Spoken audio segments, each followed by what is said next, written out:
Salve, salve, simpatia! Seja bem-vindo ao canal da Astrid. E aquela perguntinha básica, já se inscreveu? Já ativou o sininho para receber notificações? E, por favor, lembre-se sempre de, ao final, deixar os seus comentários. Eles são sempre muito bem-vindos.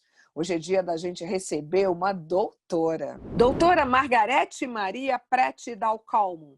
É médica clínica, pneumologista, pesquisadora, professora num dos campos da Fiocruz. Capixaba de nascimento, nascida em Colatina, cidadã do Rio de Janeiro por reconhecimento. Ela tem dezenas de trabalhos científicos publicados no Brasil e no exterior. É casada com o escritor, reitor e imortal Cândido Mendes. Na pandemia, foi uma das profissionais que mais vimos na televisão. Sua missão era nos informar, esclarecer, trazer luz para tantas dúvidas. Superou a própria doença. E depois de uma parada estratégica, parece que voltou com mais saber. Recebam com muita gratidão, doutora Margarete Dalcalmo. Eu achei que ele tinha tido um AVC, né? Quando ele um dia acordou e falou, eu quero casar na igreja. Eu falei, mas escuta, a gente vai fazer boda de prata, daqui a pouco pirou. Aí ele falou, não, é isso mesmo e tal. Aí eu falei, bom, enfim, o que eu vou fazer, né? Pagar esse livro? Falei, bom, o que eu vou fazer, né, meu Deus? Aí tinha uma sale, assim, muito interessante na Chanel. Aí eu comprei o tecido e mandei fazer o vestido aqui, com aquele modelinho clássico da Chanel, né?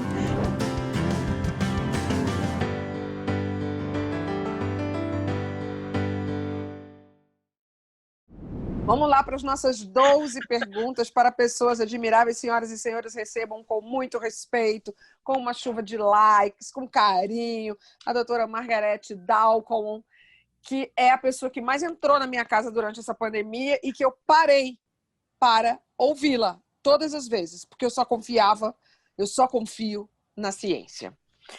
Doutora, a senhora, enfim, como eu disse, está nessa linha de frente como cientista, mas também passou por uma Covid, teve a doença. O que a senhora descobriu sobre a senhora mesma nesse período todo que a senhora não conhecia? Bom, primeiro, a experiência de ficar completamente só, né? Porque você não pode ter ninguém. Astrid, em primeiro lugar, muito obrigada aí pela possibilidade de conversar com você, parabéns pelo seu trabalho. Mas a experiência da Covid é uma experiência realmente inusitada, né? Porque nós médicos estamos sempre com alguém e sempre assistindo alguém, né? Uhum. E a Covid é uma experiência absolutamente solitária, né? Você e você. E quem fica muito fraco aí tem que ter. Então eu tinha alguém que me levava comida, me entregava comida na porta. Eu fiquei no apartamento sozinha, saí de casa preocupada de não contaminar meu marido, que felizmente não se contaminou, não teve nada. E assim passei 16 dias até testar negativo e voltar para casa. Eu pude trabalhar um pouco, Astrid, eu consegui escrever, eu escrevi minhas colunas do Globo. Eu falava muito pouco porque eu tive um comprometimento dos músculos aqui do orofaringe, era dificílimo falar para mim. E Nossa. fiquei sem paladar, sem olfato, enfim, né? Mas isso tudo não era grave. O problema é a fraqueza, porque é uma fraqueza que até comer é um sacrifício, entendeu? É muito difícil. Então, é uma experiência nova para quem tem saúde, felizmente, nunca tinha experimentado a experiência, assim, vivido a experiência de ficar doente e dá medo, sabe, Astrid? Eu não tenho o menor problema de dizer que eu tive muito medo, né? Porque como nós conhecemos muito bem a doença, já tinha tratado muitos pacientes quando fiquei doente e tratei muitos depois, a experiência de passar pela fase inicial da doença, como ela tem essa coisa bifásica, né? Primeiro a fase virêmica, depois a inflamatória, quando você vai chegando ao final da primeira semana, dá aquele medo de a falta de ar chegar. Então eu tive medo e passar por tudo isso foi uma experiência, na verdade, que só engrandece a gente, né? Então, tudo isso nos faz entender até melhor o que as pessoas sentem, né? Então, quando os pacientes me dizem eu tenho medo da doença, eu entendo, Sim. eu também tive medo, né? Então, é normal, é humano, e isso não é uma demonstração de fragilidade, ao contrário, é uma demonstração de consciência. Total. O que ganhou importância na sua vida nesse cenário? Olha, Astrid, primeiro ver algo que nós já conhecíamos, né, que é essa coisa do Brasil, essa enorme complexidade, né, nós que temos uma vida ambígua, né, eu trabalho numa instituição pública, governamental, eu tenho um serviço onde eu atendo pacientes do SUS, eu tenho uma grande clínica privada, atendo muita gente, eu ensino, então tem uma vida muito densa do ponto de vista profissional. Uhum. Mas isso tudo foi desnudado de uma tal maneira com a epidemia, né? E eu, de certa maneira, quando eu dei a primeira vez que eu me manifestei publicamente sobre isso, eu disse, né? A epidemia no Brasil vai demonstrar de maneira obscena a nossa diferença social. Na verdade, eu acho que isso é verdade, demonstrou de maneira mais obscena do que se Imaginava. esperava, mas mostrou duas coisas, se me permite, Astrid, muito importantes, que eu acho que foram ganhos dessa epidemia, da nossa Uhum. vivência. Mostrou um novo voluntariado no Brasil. Nós nunca Sim. vimos a iniciativa privada comparecer. Eu mesmo conclamei nessa mesma entrevista do dia 13 de março, eu disse, não pode ficar só nas costas do governo. O Brasil tem Sim. uma concentração de renda que é iníqua e é preciso que isso compareça com generosidade, etc. Né? Então, eu Uhum. acho que houve sim, houve a criação de um novo Houve. voluntariado. Nós estamos fazendo trabalhos de grande envergadura em áreas muito carentes no Rio de Janeiro, trabalhos sofisticados, testando centenas de pessoas com PCR, distribuindo milhares de cestas básicas doadas pela iniciativa privada, álcool em gel, luvas, máscaras, produtos de higiene pessoal, tudo são doações e organizado numa área super carente do Rio, que são o conjunto de comunidades da Maré, onde moram 150 mil pessoas. Enfim, um trabalho espetacular. Eu fico muito orgulhosa quando eu vou lá e vejo o trabalho que é coordenado pela Fiocruz lá. É lindo, é muito lindo lá. E no que a senhora se apegou? Olha, Astrid, eu não sou muito apegada, a não ser aos meus amigos, aos meus pacientes, eu sou apegada às pessoas, né? Mas eu acho que essa epidemia fez aumentar o liame humano nosso, né? Com as pessoas, com aqueles que nos perguntam. Desde que eu fiquei doente, né? Voltando a isso, né? Eu recebi mensagens, né? E eu percebi assim o quão generoso o povo brasileiro pode ser. Pessoas que eu jamais vi na vida e que me escreviam dizendo, doutora, nossa família está fazendo uma novena para a senhora. É Isso lindo. é uma coisa inacreditável. É comovente, né? Não, mas isso mexe com a gente no mais fundo de nós, entendeu, Astrid? Então, assim, talvez tenha ficado mais emotiva do que eu já era, né? Como eu sou italiana de origem, não tem jeito, né? A gente se emociona com tudo, né? Eu Que bom! choro até em filme de happy end, entendeu? Eu sou dura, né? Eu sou muito dura, né? A minha família diz que eu sou de aço, né? Mas eu choro até em filme de happy end. Quem fez a diferença para a senhora nesse 2020? Quem fez a diferença? Eu acho que a imprensa séria fez muita diferença, Astrid. Eu acho que nós fomos ouvidos de uma maneira muito, como é que eu vou dizer, robusta, consistente, fomos realmente ouvidos, né? Eu nunca fui inquirida nesses meses todos, eu não tinha muito hábito de, enfim, sei que me manifestei com clareza, mas em nenhum momento tive uma inquirição que eu possa dizer a você que tenha sido inconveniente. Então, eu acho que isso é um ponto que fez a diferença. E a segunda coisa que fez a diferença foi a enorme presença dos pesquisadores brasileiros, da ciência brasileira, que em condições muitas vezes muito adversas mostraram uma enorme capacidade de trabalho, criatividade. Eu acho que esses dois pontos, eu diria que fizeram a diferença. E o que a senhora não vai querer mais fazer depois dessa experiência? Nada, acho que eu faria tudo, Astrid, não tem nada que eu não queira mais fazer. Talvez se eu pudesse, do ponto de vista do meu imaginário, dizer que eu não gostaria mais de ver tantas mesquinharias que eu vi, tantas informações erradas, tantas coisas ditas que não são verdadeiras para as pessoas, né? Tanta gente iludida, né? Enfim, até com o inferno está cheio de boas intenções, né, Astrid, como nós Sim. sabemos, né? Então, assim, eu acho que é isso. Acho que não gostaria mais de ver isso, mas é isso. O resto eu faria tudo igual, faria mais até, gostaria de ter mais energia para poder ajudar mais. Como ele disse, eu quero refazer essa entrevista daqui a 10 anos. E para isso, vamos supor que eu tenha uma cápsula do tempo. E nessa cápsula a gente vai guardar um objeto. O que a senhora gostaria de guardar nessa minha cápsula do tempo, nesse meu baú, que a gente fosse abrir e relembrar esse 2020? Eu tenho um bloquinho, como se fosse um pergaminho, daqueles velhos pergaminhos do Mar Morto, que foram Tem? encontrados enroladinhos em pequenos objetos. Eu tenho um bloquinho de anotações e eu vou guardar. E eu prometo a você que daqui a 10 anos, se eu estiver viva, e eu espero que você Estará. esteja, que eu possa abrir o meu bloquinho e nós conversarmos das minhas anotações e as minhas impressões. Estaremos. Vamos cuidar da saúde. Vamos ver. Agora, esse ano de 2020 foi um ano bizarro. Faltam-me adjetivos. Cada hora eu uso um. Sob todos os pontos de vista. Então, imagino que a senhora encontrou agora um ET, uma ET, e tem que explicar para ela, rapidamente, o Brasil de 2020. Bom, em primeiro lugar, tem que ver se ele teria uma tradução simultânea, né, Astrid?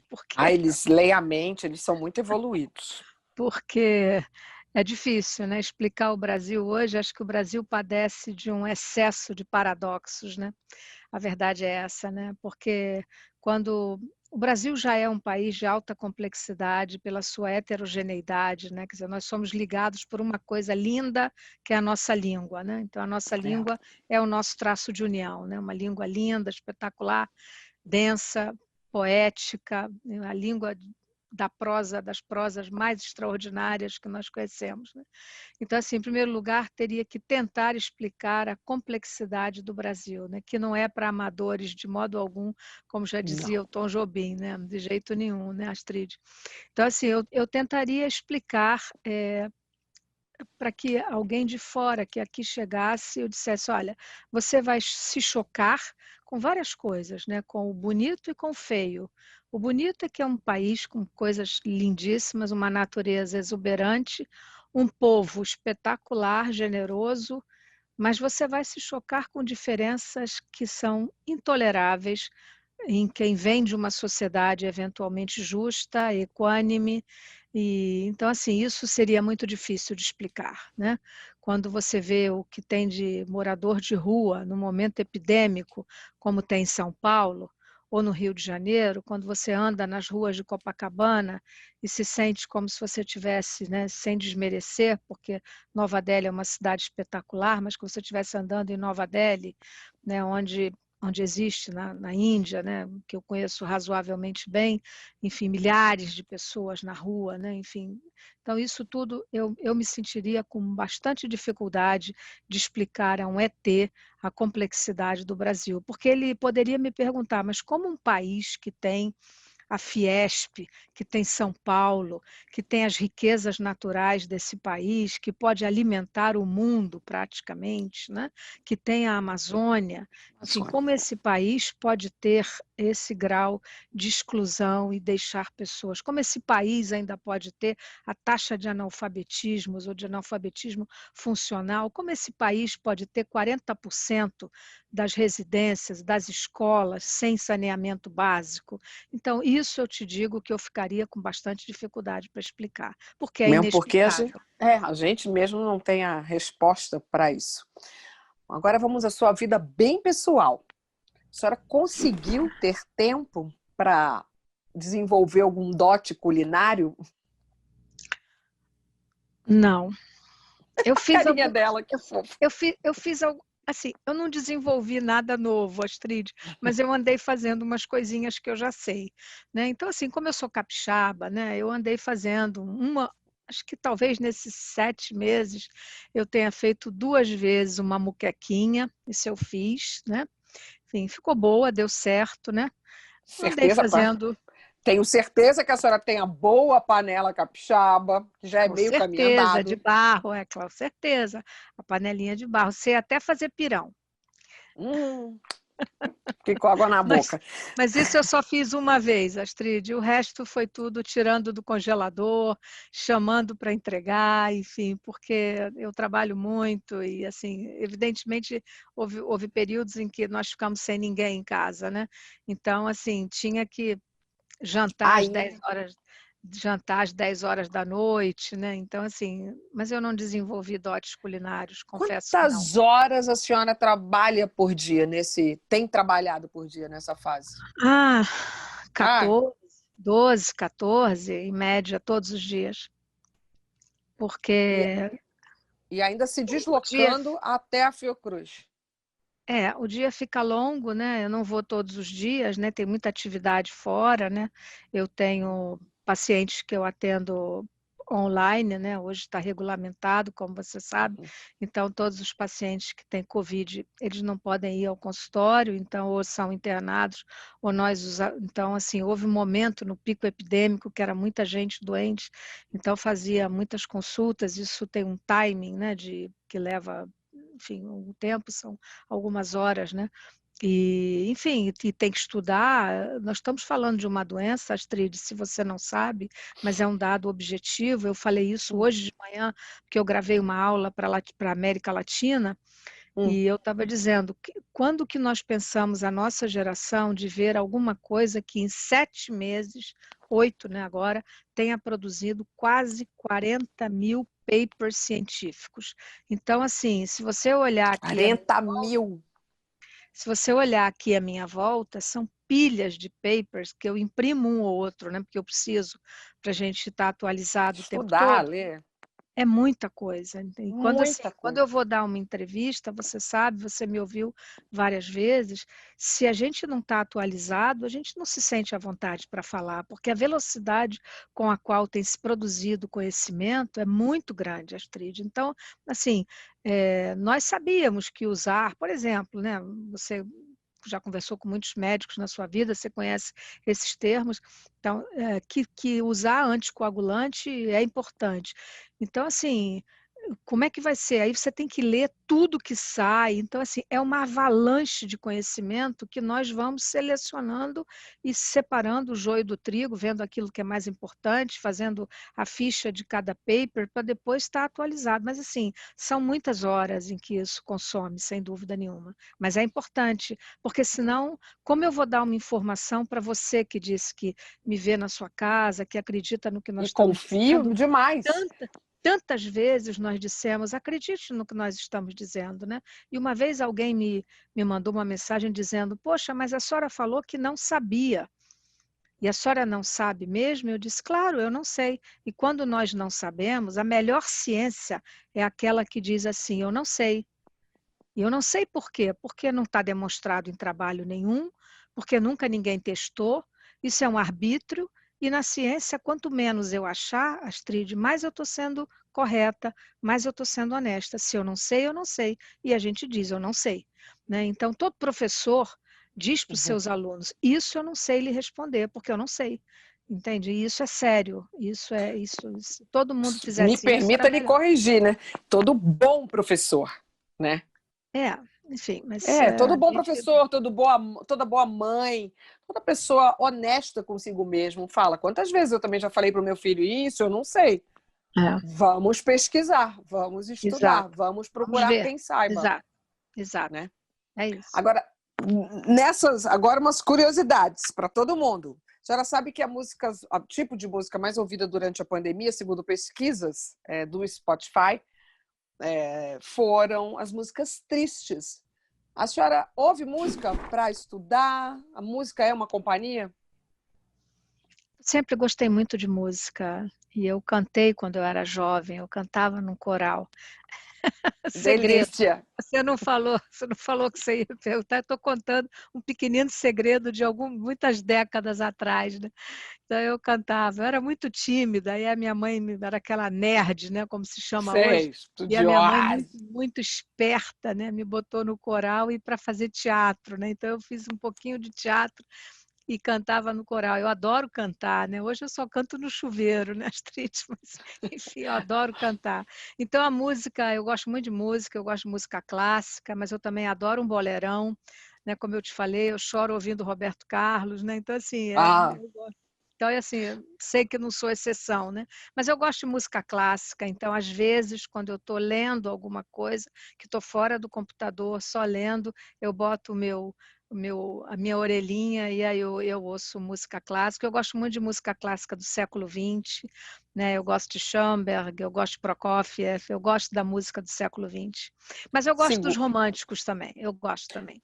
segundo a neurociência, a música clássica é a melhor música para se estudar. É muito bom estudar ouvindo música clássica, Eu, dizem eles. assim, E eu sempre gosto de que eu posso, acreditar na neurociência. faz muito bem. A neurociência Adoro.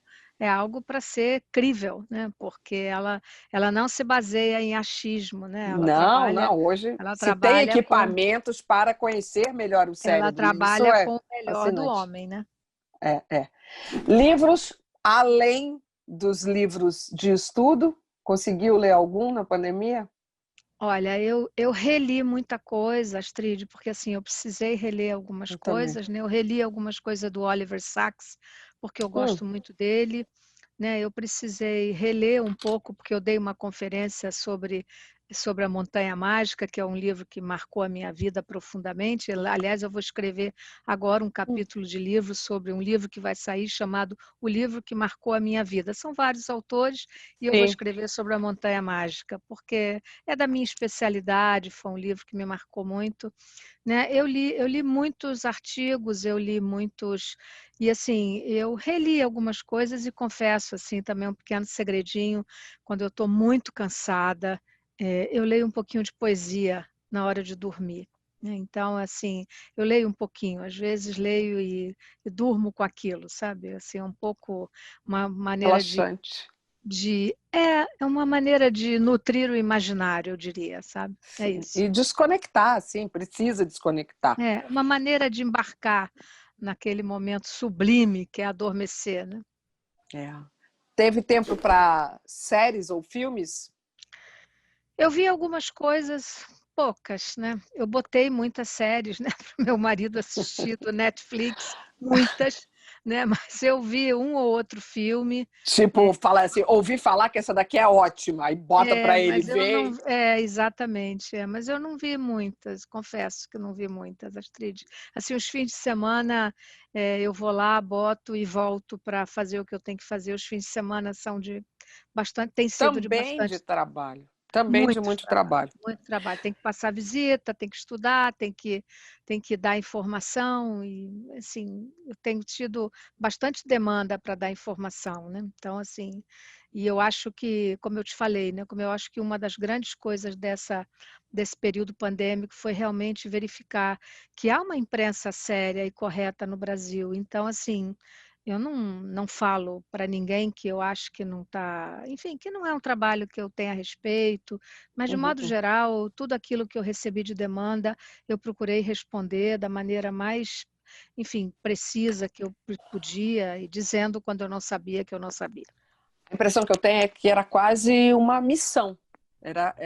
A gente, nós jornalistas, eu nem falo como jornalista, eu falo como uma telespectadora, porque eu não sou a jornalista do Hard News, mas era necessário a sua palavra, né? Era importante ter a senhora, sobretudo na tela, quando a gente vê na tela da Obrigada. televisão, que a gente olha no olho mesmo que pela tela, era muito importante, era a voz da ciência. Acho que a gente vem vindo de um descrédito por parte do governo muito grande com relação à ciência, já não é de agora, já é de alguns anos, e aí, de repente, quando a gente vê a ciência nos dando a palavra que a gente precisa ouvir vindo de vocês, é Mas teve muito... colegas de valor extraordinário que têm se manifestado, né, Astrid, acho que Sim, é isso que eu sim. falei, né? Por isso é que eu disse que é a segunda coisa, né? Porque assim, ninguém se negou, né? Todos aqueles que estavam fazendo trabalhos e contribuindo de maneira consistente desde o início disso tudo, né? Ninguém se negou a se manifestar, todos Se fomos. desdobraram, né, para nos atender, Então, né? assim, muitos de nós, né? Muitos de nós, de pessoas de grande valor, né? Sem dúvida nenhuma. Tomara, eu já tive uma epifania, assim, tomara que daqui a pouco a gente veja uma geração crescendo querendo ser cientista, querendo ser médicos, querendo ser enfermeiras, querendo ver toda essa linha de frente que a gente viu aí e que nos dá muito orgulho. Vocês são Tomara. muito bons, vocês são muito bons. Agora, para fechar, eu queria que a senhora me respondesse quem foi Margarete, a doutora ou a Margarete da família, quem foi a Margarete nessa pandemia? Quase que uma obsessiva, né? Porque assim, eu fiquei tão demandada, quer dizer, eu continuo, né? Nada Continua, mudou, olha eu né? aqui, ó. Eu continuo, né? Então, assim, eu continuo fazendo, né? Mas acho que é a mesma pessoa, sabe, Astrid? Eu sou assim, né? Eu sempre trabalhei muito, apenas isso tudo, as coisas acontecem na vida, né? Eu não acredito muito em acaso, né? Quem faz pesquisa não acredita em acaso, né, Astrid? A gente sabe que então, assim, as coisas têm que ter uma razão de ser. E eu acho que eu tive também a oportunidade, né? Tudo isso começou depois que eu vinha da assessoria do ministro Mandetta em Brasília, e de Brasília eu fui a São Paulo. Em São Paulo eu gravei uma live num canal médico, né? E foi talvez a primeira manifestação sobre o que seria a epidemia no Brasil, gravada no dia 11 de março. E essa live teve, assim, 48 horas, uma coisa que eu não tinha visto, porque eu te confesso que eu não sabia que isso era assim, não sabia mesmo, né? Estou confessando que eu não sabia esse negócio de ter visualizações. E alguém Sim. me liga, eu estava indo dormir, e alguém me liga e diz: Margarete, a live que você fez está com 1,5 milhão de visualizações. E aí a TV Globo me liga e diz: olha, a senhora gravou uma live que está com 2 milhões de visualizações, nós precisamos lhe falar. Então eu disse: tá bem, não tem nenhum problema. Com toda a simplicidade, a gente foi lá dizer Tudo o que bem. a gente sabia, entendeu? Então foi assim. Quer dizer, eu acho que também essas oportunidades, elas surgem e nós não podemos recuar, né? Isso vira um compromisso. E se Sim. eu sei explicar, Astrid, eu não tenho o menor problema de explicar. Se eu não sei, eu direi, né? Mas se eu sei, eu acho que é um dever cívico, sabe? No Brasil de Sim. hoje, os Sim. espaços têm que ser ocupados por nós que temos compromisso público, que temos um dever e que dormimos com a consciência tranquila. Acho que é isso, sabe? Então, assim, eu acho que eu fui aquilo que eu sempre fui. Talvez um pouco mais obsessiva. Acho que um pouco mais. Doutora Margarete, prazer e muito, muito obrigada pelo seu trabalho. É magnífico. Muito, muito obrigada. Prazer, Astrid, conversar com você, parabéns. E continue, daqui a 10 anos eu vou abrir meu pergaminho, não se esqueça. Tá anotado aqui. Obrigada, tchau. Obrigada. Como é bom ouvir a doutora Margarete, fala sério. Agora, por favor, se ainda não se inscreveu no canal, inscreva-se e ative o sininho para receber notificações e ser avisado quando tivermos mais uma pessoa admirável por aqui.